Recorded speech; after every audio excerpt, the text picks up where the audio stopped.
Salut à tous, c'est Linko. Alors c'est parti, je vais te montrer mes nouvelles arrivées. Elles sont ici, là et juste à côté. Donc on regarde ça tout de suite et on se retrouve à la fin de la vidéo. Et on va commencer tout de suite avec la Pachycondyla crassinodon. Eh ouais, elle est de retour sur la chaîne. La fameuse fourmi tank, comme j'aime l'appeler, elle est énorme. Alors je sais pas si tu te rappelles, je l'ai reçue il y a une bonne année ou deux déjà. Mais malheureusement, elle avait un petit défaut. Il lui manquait une antenne. J'avais du mal à la préserver. Elle avait pondu une fois et puis c'est tout. Rien ne s'était développé. J'avais pas eu de larves. En tout cas, là, je l'ai reçue de chez Tropicante. Et à peine arrivée, 2-3 jours après, elle m'a fait son premier œuf. Donc franchement, je suis très content. J'espère que la fondation va se passer au plus calme et va bien se passer d'ailleurs. Pour info, je l'ai mis dans un petit setup avec un peu de substrat de terre. Ici en dessous, il y a une petite réserve d'eau pour garder énormément d'humidité. Regarde-moi cette magnifique Pachycondyla. Je la trouve magnifique. Alors si elle arrive à se développer, ça nous promet une création de terrarium génial. Franchement, j'ose espérer ça dans l'avenir pour la chaîne. Voilà le petit setup. Alors elle est bien humidifiée. Je suis en train de la chauffer. Il y a un câble chauffant qui passe par le dessus. Regarde la taille de la mémère. Franchement, c'est le kiff. Alors, on va pas trop les embêter, hein. Toutes celles que je vais vous montrer, vous allez les voir rarement ces prochaines semaines, bien sûr. C'est des fondations qui demandent énormément de patience, de calme et de passion. Voilà, on va parler de la suivante. Et même des suivantes, car c'est les Myrmecocystus, les fameuses fourmis peau de miel. Et oui, j'en ai actuellement deux. Tu vas voir deux tailles différentes, deux modèles différents, mais dans le même setup. Alors pour info, je les ai reçus vraiment pas cher. Le prix était autour des 20 à 30 euros. Alors pourquoi c'est pas cher ? Parce que forcément, les transports, ça cartonne pas du tout chez elles. T'en reçois toujours la moitié de mortes. Elles viennent d'Amérique, elles ont fait des milliers de kilomètres, donc déjà souvent ça se passe pas très bien. Tu la reçois chez toi après un deuxième envoi, ça se passe encore pas très bien. Les fondations sont très difficiles, donc franchement c'est une espèce que vous allez trouver dans le commerce plutôt onéreuse actuellement. Ça va peut-être baisser, mais en tout cas je vous les conseille pas. Le taux de décès est de vraiment 95%, c'est la misère à faire fonder. Si vous pouvez en avoir une même un peu plus chère, prenez avec énormément d'ouvrières, vous ferez peut-être plaisir entre guillemets. Voilà, donc comme tu peux voir, la première espèce, elle est un petit peu plus petite que la deuxième que tu verras après. J'ai déjà des œufs et un petit couvain qui est prêt, donc c'est vraiment plutôt pas mal. Je pencherai peut-être sur une Myrmeco Navarro, mais j'en suis pas certain. On va jeter un coup d'œil à la deuxième, c'est ma préférée. Alors il s'agit de Myrmecocystus qui nous viennent d'Amérique. C'est une espèce magnifique qui va nous faire des fourmis peau de miel. Tu sais, ces fourmis qui vont avoir le gastre qui enfle et qui devient énorme. Regarde celle-ci, je l'avais réussi avec un petit peu d'œuf. Elle a refait énormément de pontes, je suis très content. Je leur remets du calme. Comme tu peux voir également, c'est pas suite au mouvement du tube.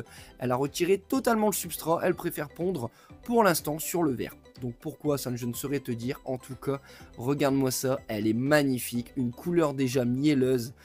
C'est mon espèce préférée et malheureusement qui est ingérable. Donc j'espère que ça va bien se passer pour ces deux petites Myrmecocystus. On croise les doigts pour elle. Croisez les doigts pour moi. On la remet dans leur petit écrin de verre. Et on espère qu'elle se développe. J'espère vous faire des belles images pour elle. Et qui sait, peut-être enfin arriver le Graal, selon moi, les Myrmecocystus. Allez, on va aller voir l'espèce suivante. Regarde ici, qui peut être à l'intérieur. Une Neoponera apicalis. Idem, je l'avais eu il y a quelques années, elle n'avait pas tenu. Là maintenant, j'espère retenter le coup et que ça marche. Alors celle-ci, pareil, elle me vient de chez Tropicante, je l'ai reçue rapidement avec un tout petit couvain. Elle a repondu et comme tu peux voir derrière, il y a même une belle petite larve qui s'y trouve.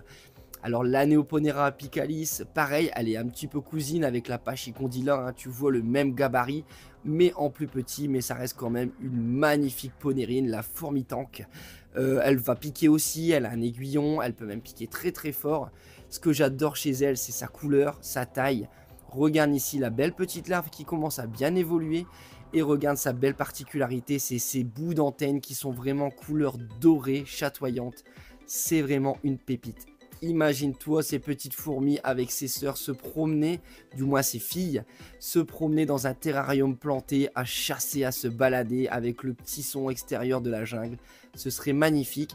Et qui sait, peut-être par après, on pourrait peut-être les mettre en communautaire avec mes Gigantiops Destructors. Mais ça, ce sera vraiment très très loin dans la chaîne.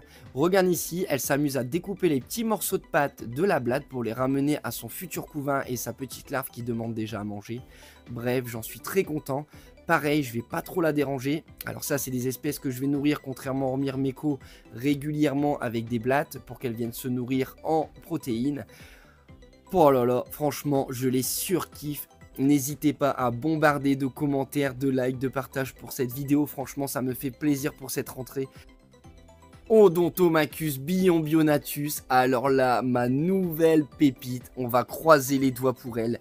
C'est la première fois sur la chaîne que je vous présente cette espèce, l'Odontomachus. J'espère que tu en as déjà entendu parler. Regarde ici ce setup, un côté humide, un côté sec. Comme tu peux voir, Madame la Reine a décidé de ramener déjà pas mal de petits tas de cailloux et de terre à l'intérieur, mais elle n'est pas dedans. J'étais en stress, je me suis dit, elle est morte. Pour info, elle vient aussi de chez Tropicante. Mais elle a décidé de continuer sa petite vie à l'intérieur du tube pour l'instant. Et regarde ici, je ne l'avais pas à l'arrivée, une belle petite larve toute piquante. Alors pour l'instant, elle est très au calme. Elle a quasiment refermé l'entrée du tube. Elle s'est vraiment couvée. Donc j'en ai profité pour prendre le tube, vous faire quelques images plus centrées. Alors encore une espèce qui nous vient d'Amérique. Ici, on est plus du côté Brésil, Guyane, tout ça. Cette fourmi, comme tu sais, l'Odontomachus, a une particularité, c'est d'avoir des mandibules. Regarde ici, elles sont grandes ouvertes à 180 degrés. Et attention mesdames et messieurs, attachez vos slips. Elle va réussir à relâcher ses mandibules pour attaquer sa proie avec une vitesse de plus de 300 km à l'heure. Un truc de malade. Comme tu peux voir, elle a répondu. Et cette espèce, la Bionbionatus, a une petite particularité. Elle va venir se promener en attaquant avec son gastre replié par en dessous. Un peu comme les Formica qui viennent attaquer avec leur acide formique. Sauf que là, elle va se promener avec son petit aiguillon prêt à charger. Donc ça, c'est vraiment une spécificité de cette espèce. J'espère rapidement vous montrer cela. En tout cas, toutes ces espèces, je vais y prendre le plus grand soin. Regarde-moi ça.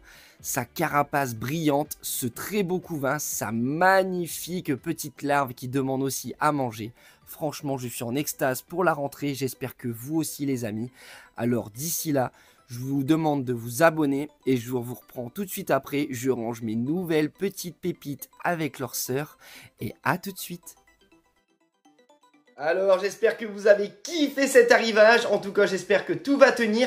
Si vous ne connaissez pas la totalité de mes espèces qui sont là, je vous laisse checker cette vidéo, j'en parle depuis mon retour de vacances. Ciao!